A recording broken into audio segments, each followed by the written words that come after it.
Stop what you are doing and listen truly. Listen, for if you miss what I'm about to reveal, you may walk through the remainder of your life as a beggar when you were born to command the difference between the man who bends the world to his will and the man who is bent by it. Is not luck, is not talent, it is the way he thinks. And more precisely, it is how he believes. I am not here to inspire you. I am not here to entertain you. I am here to awaken you. You have within you the power to call forth riches, position greatness and dominion over your conditions, but only if you first seize control over the thing that governs everything else. Your mind, this will not merely speak to your ears. It will instruct your spirit if you will allow it. Every word has been constructed with purpose, with law, with spiritual power. This is not something you receive once and set aside. This is something you return to daily, as you would return to the well of life itself. Do not skip, do not drift, do not wander. Here every word for repetition is the medium by which faith is built. Let these words descend into your subconscious until they no longer feel like mine, but like your own. That is when the world will begin to bend not to me, but to you.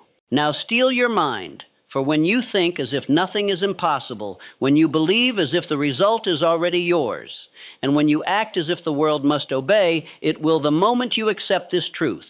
The laws of success will no longer be hidden. They will be yours to command. Part 1. The hidden power behind your thoughts. If you do not yet possess what you desire, it is because you do not yet believe you deserve it. The world is not your enemy. It is your mirror. It reflects not your potential, but your dominant belief. If you carry in your mind doubt, hesitation, or fear, the world will return to you conditions shaped by those very states. But if you fill your mind with belief, decision, and purpose, you will command the world to obey. You are not the victim of circumstance. You are the builder of it. Your tools are invisible, your thoughts, your beliefs, your inner dialogue. A man becomes what he believes, for belief is thought fused with emotion and decision. Dominating thoughts, once mixed with feeling and repeated with conviction, descend into the subconscious, and from there they are transformed into reality. That is not philosophy, that is law. There is no magic in this. There is no mystery. The great secret of every successful man is that he chose his thoughts with intention, backed them with faith, and held to them with persistence. He did not leave belief to chance. He made belief a discipline. When I tell you the world bends to the man who acts as if nothing is impossible, I do not mean fantasy. I mean accurate thinking applied to definite purpose through the law of belief. You may work long hours. You may toil and struggle and sacrifice, but if your thoughts are vague, if your belief is weak, your results will betray you, for the subconscious does not respond to effort. It responds to conviction. It responds to what you believe is already yours. That is why belief, when backed by definiteness, is more powerful than work alone. Work without belief is wasted energy. Belief without action is mere daydream, but belief fused with decision is power. There is a vast difference between a man who wishes and a man who believes. The one hopes vaguely. The other knows with certainty. The one waits for permission. The other acts without it. The one looks to the world for proof before committing. The other commits and makes the world yield proof. The world does not reward the man who waits. It rewards the man who declares wishing is weakness, but belief supported by decision is irresistible force. And so I give you this truth. I am the master of my belief. What I believe with emotion and act upon with decision becomes real. Say it aloud, not once, but every morning, every night, until your mind no longer questions, until your speech, your posture, and your action all declare it without hesitation. Speak it until the doubt is gone. Speak it until you become what you speak. The tongue is the steering wheel of the subconscious, and belief is the engine. If you hesitate, the world hesitates. If you believe, it obeys. You must now dismantle the resistance within you. Every excuse, every hesitation, every fear that says it may not work for me is a lie. You accepted from the world. You were not born with that doubt. It was placed in you by voices that surrendered their own power. Now is the hour to reject it. Replace every mental hesitation with this phrase: it is mine because I have decided. Part 2, the faith that commands circumstances. Faith is not a passive thing. It is not a whisper in the dark or a timid hope. It is the mind's iron declaration that what I see within me shall become what surrounds me. Faith is power. It is fire. It is the force that drives men to move mountains, not because they have proof it can be done, but because they have decided it must be done. Faith is not given to you. You manufacture it by what you speak, what you feel, and what you repeat. It is the master chemistry of the mind, the elixir that gives life to thought. Without it, your aim is lifeless with it. Your thought becomes a spiritual command that penetrates all resistance. You do not wait for faith to appear. You do not ask the world for evidence before you believe. That is not faith. That is indecision disguised as logic. You decide to believe, you speak it, act upon it, live it, and the feeling will come. And once that feeling arrives, it must be held intensified and directed toward your definite chief aim. That is how men build empires from nothing. Consider Henry Ford, a man not trained in engineering, not backed by powerful men. He conceived the idea of the V8 engine and demanded it be built. His own engineers told him it was impossible. He said, build it anyway. For months, they returned with failure. And he said again, produce it. Why? Because he had faith. He saw it first in his mind. He believed without apology, and the world obeyed his conviction. Ford never bent his belief. He did not compromise with doubt. He did not negotiate with logic. He issued a command from within and held to it without retreat. That is faith, not in others, not in systems, but in the power of thought backed by decision. He did not wonder if it could be built. He acted as if it had already been done, and so it was. Faith works harder than fear ever could, but it does not toil in the dark. It moves with vision. It sees the invisible. It speaks of the unseen. It walks into tomorrow, fully clothed in today's confidence. The man who walks in faith does not require applause, proof, or reassurance. He acts from inner law, and the world obeys him because he obeys his aim. The tragedy of most men is not that they aim too high and miss, but that they never aim at all. They wait for signs, for guarantees, for approval before they commit. But the man who possesses faith has already committed internally. He acts with conviction because he knows the world does not shape belief. Belief shapes the world. Part 3. Nothing is impossible. To the mind that believes, impossibility is not a condition of the world. It is a confession of the man who has surrendered dominion over his own thoughts when a man says it cannot be done. What he truly means is, I do not believe I can do it. And because belief is the gatekeeper to action that man never begins, never builds, never breaks through. He is defeated in the silence of his own thought. The mind of man, when fixed upon a definite aim and backed by faith, must bring forth what it conceives for. There is no idea that cannot be achieved. There are only men who doubt it. Your subconscious has no sense of humor. It does not question whether your goals are too large. It accepts what you give it. If you feed it repetition backed by emotion, it obeys whether that repetition is belief or fear. It accepts and it begins to create accordingly.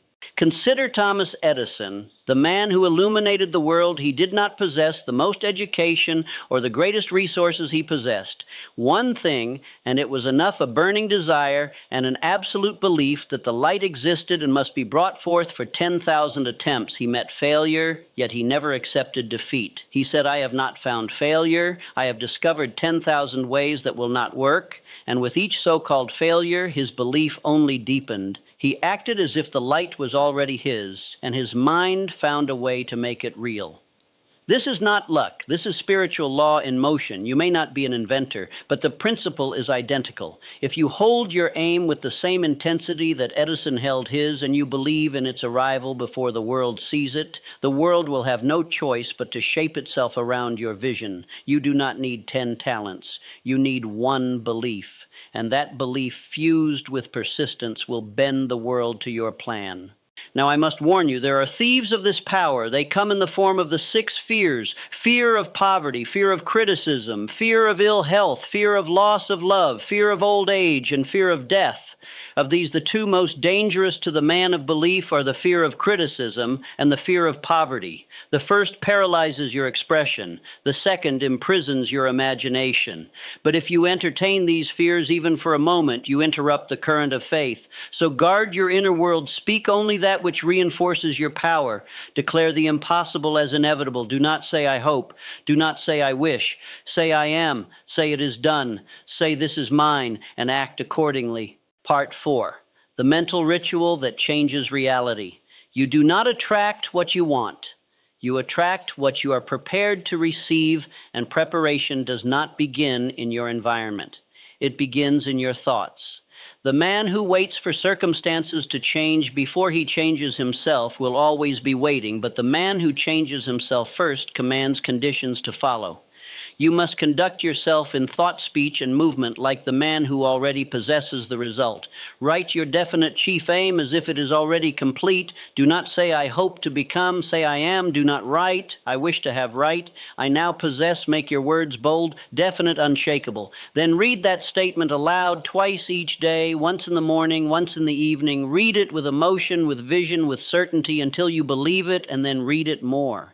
This ritual is not merely about words. It is about becoming the man described in those words, your old self. The one filled with doubt must be evicted, and your new self, the one who commands the impossible, must be welcomed in with every repetition. Consider Andrew Carnegie. He did not build steel by force. He built it by belief. He treated every associate as if they were already great men, and by doing so, they rose to match the image he held of them. This is the silent law. When you act as if something is true long enough, it must become true. The man who acts as if he is defeated carries slouched shoulders, speaks in uncertain tones, and retreats from challenge. The man who acts as if he is victorious stands tall, speaks with calm command, and walks toward struggle with eagerness. These are not random traits. They are the reflections of belief. You must choose which version of yourself you breathe into being. What if doubt remains? What if fear clings, then act anyway for action? Repeated will strangle doubt. You cannot wait to feel confident before behaving with conviction. You must earn confidence through performance each time you act in faith. Your mind collects evidence that you are who you say you are, and soon a shift occurs. An identity emerges, one that no longer plays small, one that no longer fears the opinions of the world. Part 5. What the subconscious obeys. There is but one thing over which you hold absolute control, and that is your own mind. This truth is the cornerstone of all achievement. Your subconscious mind is the silent builder of your circumstances, but it must be directed. It does not originate. Thought it receives it.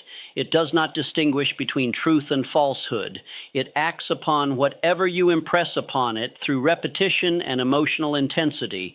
What you plant, it must grow. The subconscious responds best to commands spoken aloud, repeated daily, and backed with definite emotion. This is why writing your definite chief aim and reading it twice daily is not ritual for its own sake. It is a programming instruction to your inner world. The mind, once charged with definite thought, begins to seek every opportunity, connection, and circumstance that aligns with that command. There is another force more powerful than the isolated mind alone. It is the mastermind when two or more minds unite in harmony upon a common aim. A third greater mind is formed. Charles Schwab did not inherit power, but he believed he could rise. He aligned with Andrew Carnegie, who recognized not merely his talent, but his spirit, his definiteness together. Their minds produced plans and strategies neither could have conceived alone. The mastermind was the furnace, and faith was the fuel. Choose your influences as a king chooses counsel. Let no voice into your inner circle that weakens your conviction. Form a mastermind alliance with those who believe, those who pursue with purpose. For in such alliance, belief multiplies. Your subconscious mind will mirror the dominant belief of those you walk with most. If you cannot yet find such men, walk with the minds of those who left their wisdom in books. Let their words become your silent counsel until you stand strong enough to gather the living around you. Part 6. The destroyer of doubt Indecision is the seedbed of failure. It breeds fear, hesitation, and drift. Where there is no decision, there is no direction, and where there is no direction, there can be no victory. Doubt has no power until you feed it, and the food it thrives upon is delay. The moment you hesitate, you have already begun to retreat. You may dress your delay in careful language and call it wisdom, but the subconscious knows, it feels your hesitation and mirrors it. Decision is not born of perfect clarity, it is born of inner authority. The man who says, "I am waiting for a sign," will never act. Decision burns bridges. It removes retreat when the mind knows there is no escape. It summons strength previously unknown. You have more power in you than you have ever used, but that power will not awaken while you are still choosing. Consider Abraham Lincoln, a man who knew ridicule, failure, and loneliness. But he made a quiet decision. He would leave a mark upon this world, and that decision, once made, governed his every step. He was not always certain of the road, but he had decided, and that gave birth to one of the greatest destinies in history. Decision makes a man immovable, not because the winds do not blow, but because he is rooted in belief. Let this be your affirmation. I decide, I act, I believe, I do not waver, and the world follows. Speak it when you feel unsure. Speak it when fear whispers. Speak it until your heart believes and your steps embody it.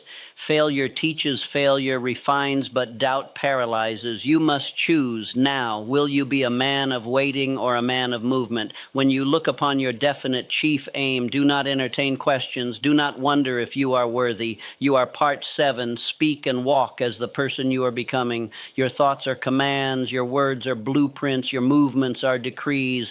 Every act of speech, posture, and action sends a signal to your subconscious affirming who you are becoming, and that identity, once planted, must bear fruit. The world does not respond to what you want. It responds to who you are being. Identity is not discovered.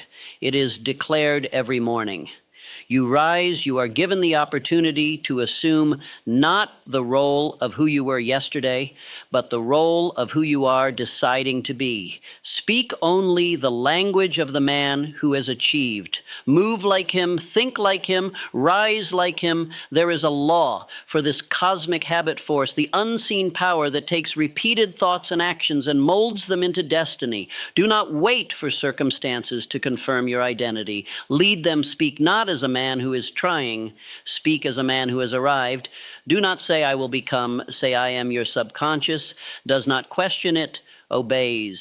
And when you begin to speak and move as your future self, your mind builds accordingly. Write your identity as you would write your chief aim. Describe the traits, the conduct, the spirit of the man you are becoming, and begin without delay to embody him today. Let that new version of you become so familiar that the old self fades.